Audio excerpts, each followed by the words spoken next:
Help if I brought the perk.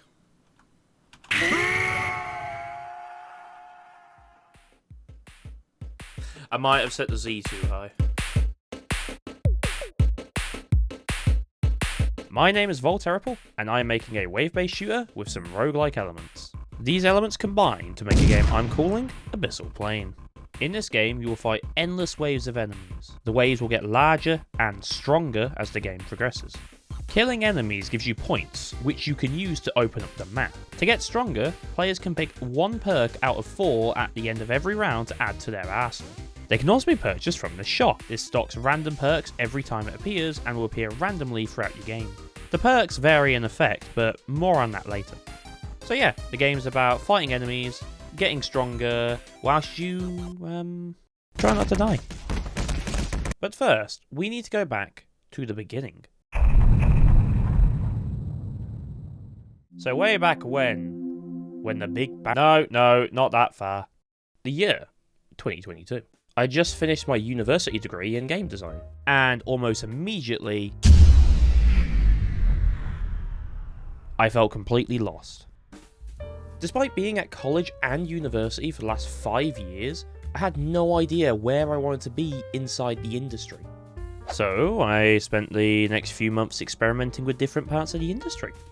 Now, none of these projects ever saw the light of day, but they were valuable for teaching me what I really wanted to do. Jumping forwards to around March 2023, I decided I was going to add a small game project to my portfolio. It was only supposed to be a few months. Obviously that hasn't happened. So the first step I took was to design and plan out the game. I got a plan. This is a good one. So I spent the next few months designing and testing the core mechanics of the game. This was to test functionality, learn more about Unreal, and also make sure I could actually do it.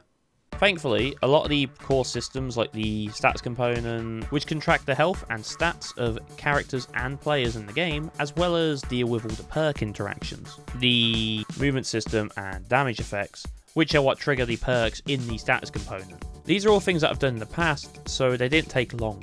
Now, you may have noticed the game kind of looks pretty basic at the moment. This is because I'm focusing on the game mechanics more than the visuals currently. Because of this, I'm just using a lot of stock assets, like this guy from Mixamo. Despite me not focusing much on the visuals at all at the moment, I have still created a shader which I plan to use in the game. This should help give the game a more uniform art style when I get around to making the visuals.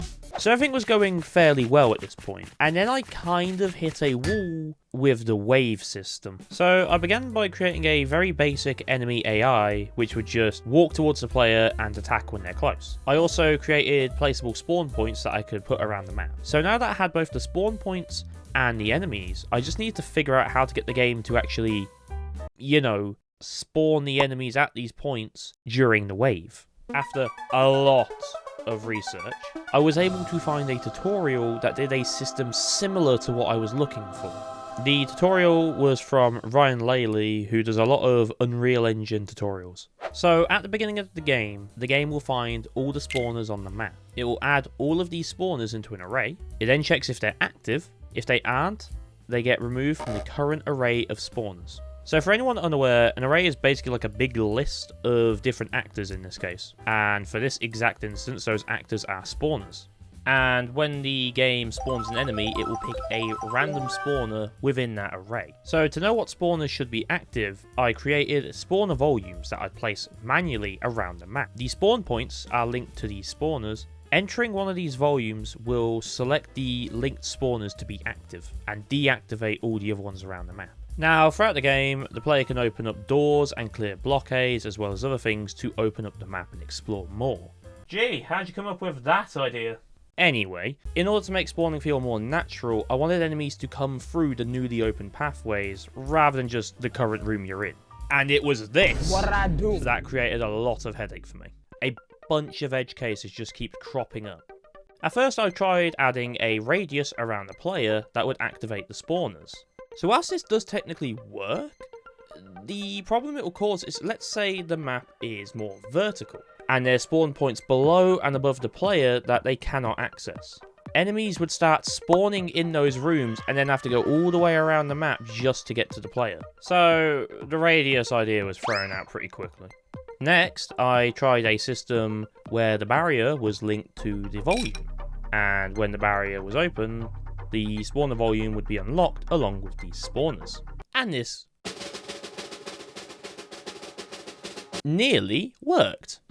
See, the thing with the maps is I don't want them to be completely linear. Since the maps aren't going to be linear, there will likely be multiple entrances to a room that the player can access through different routes. For example, on this map, let's say the player went right. They then go around the entire map, eventually opening this door. If they don't open this other door, then when they return to this room, enemies will start spawning behind that door, since it's already triggered as open. Let me in! Let me in! This causes enemies to go around the entire map just to reach the player. So after a lot of trial and error, I came up with a solution. I set it so that the adjacent volumes were also linked to each other and could use each other's linked spawners. All volumes were linked to the barriers, and the barriers were linked back to the volumes.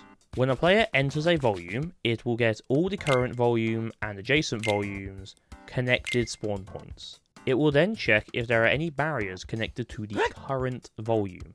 If there are, it will deactivate any of the volumes, and therefore spawners, that the barrier blocks. The game will also recheck the available spawners whenever a barrier is purchased to allow enemies to immediately spawn in the newly unlocked areas without having to physically go into that volume first, helping the immersion of it. Speaking of spawning enemies, what enemies are in the game? Currently, there are 3 types of enemies. The Abyssal Walkers. These are your standard melee enemies. Is it melee?